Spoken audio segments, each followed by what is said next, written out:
Today, we are talking about the sparring glove. This is one of the submodels of the sparring glove. It is the HOOF. And I think that just looking at it makes it clear why. Dang, that looks like a hoof. No surprise. So I'm going to talk about my size, comfort, protection, and how it is that I wear these gloves when I'm at practice.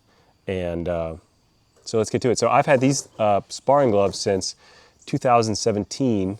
I bought them through HEMA supplies, which my understanding may not now in 2025. I believe that they're not a functioning store anymore. If you're looking to buy this glove, for sizing, I looked at the size chart. I measured as appropriate. So you measure around your knuckles and then you measure a length. They had two little measurements. The knuckle one is got to be the most important, if you ask me.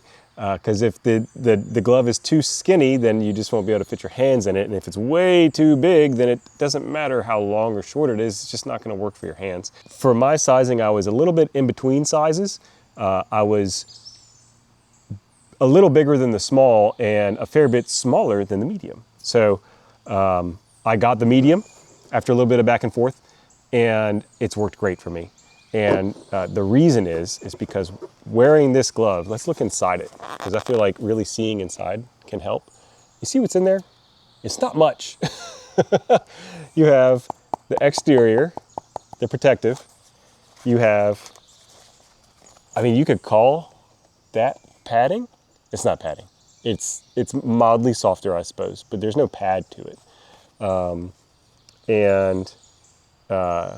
And then you have the connective tissue, so to speak, this nylon braided material, if it's Cordura or whatever it is, that connects everything. So you need something inside this glove. And what I landed on after a couple things, they're mechanics gloves, branded gloves, which I tried a pair and didn't really like the way they felt. And I felt like they weren't padded the way I wanted to. I'm not a guy that's into like tactical or tactical items, but this is a pair of tactical gloves that have padded knuckles. The brand is Condor. You can see. And honestly, they've been great. They were maybe 20 bucks on Amazon. I can put a link in the description if you're curious, if you're looking for the same. But looking at how the hand fits inside this glove here, you know, the medium is fine, but look, oh man, even just doing it right now, I haven't done this in a minute. My hand, my fingers in particular are rubbing up against the inside of the mitten hoof zone, okay? And it does not feel great. And so, unless you're interested in developing calluses on the backs of your fingers, hey, more power to you if that's your thing. Some kind of glove is necessary with the sparring glove. And just, you know, sticking it in. And this, I'm showing you right now, one of the cons of this glove, which is impossible to know till you're at practice or whatever and you see how other people are doing. All right, glove is on.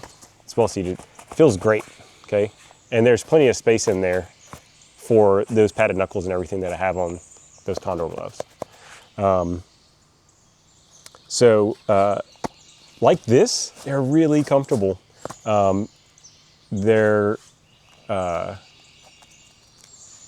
You can move your fingers, you can open and close.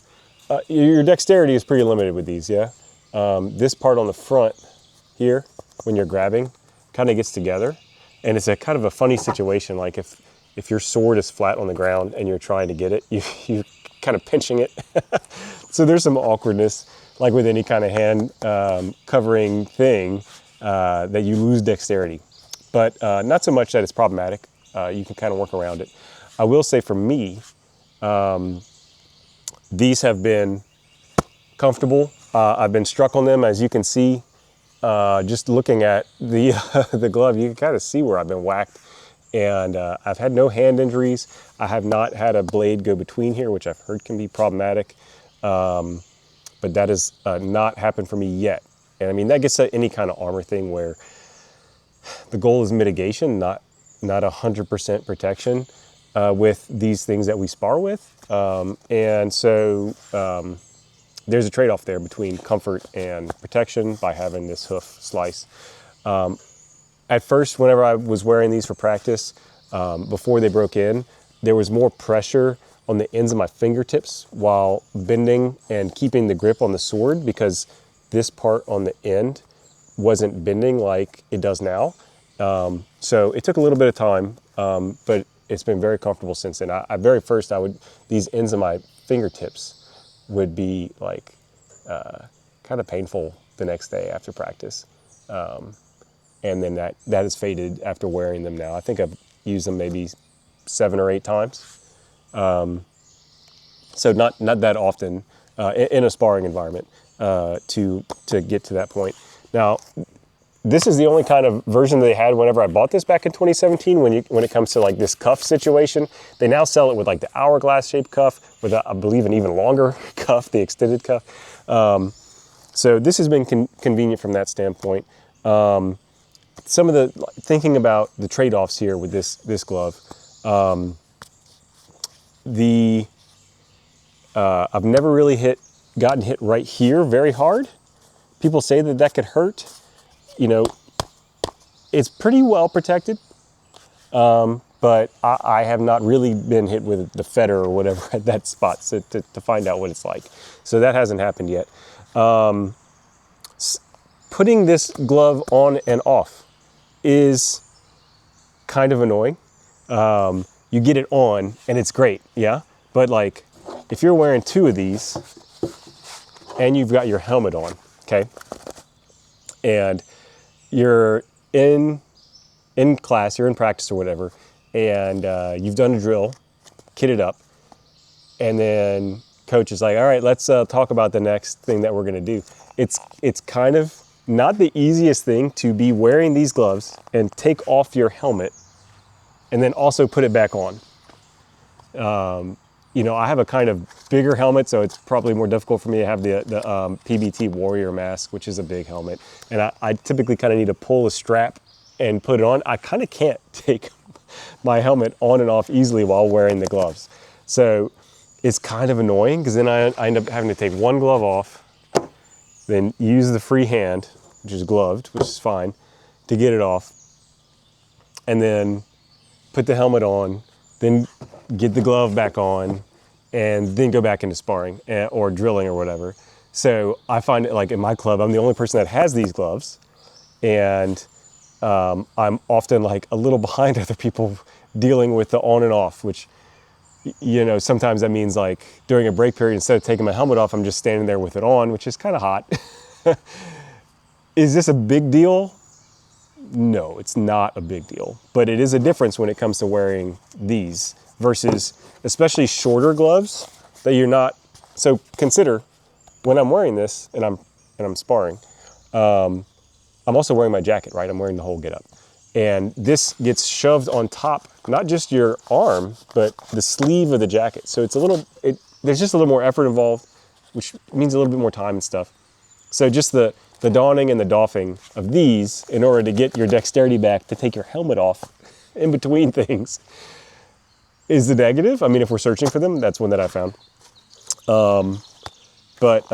You know, I didn't really think much about the additional mobility on these solo until I started going to class. And actually one of my classmates has a different pair of gloves, and I can't remember the brand of it, but he's basically hoofized them. He's turned them into hoof.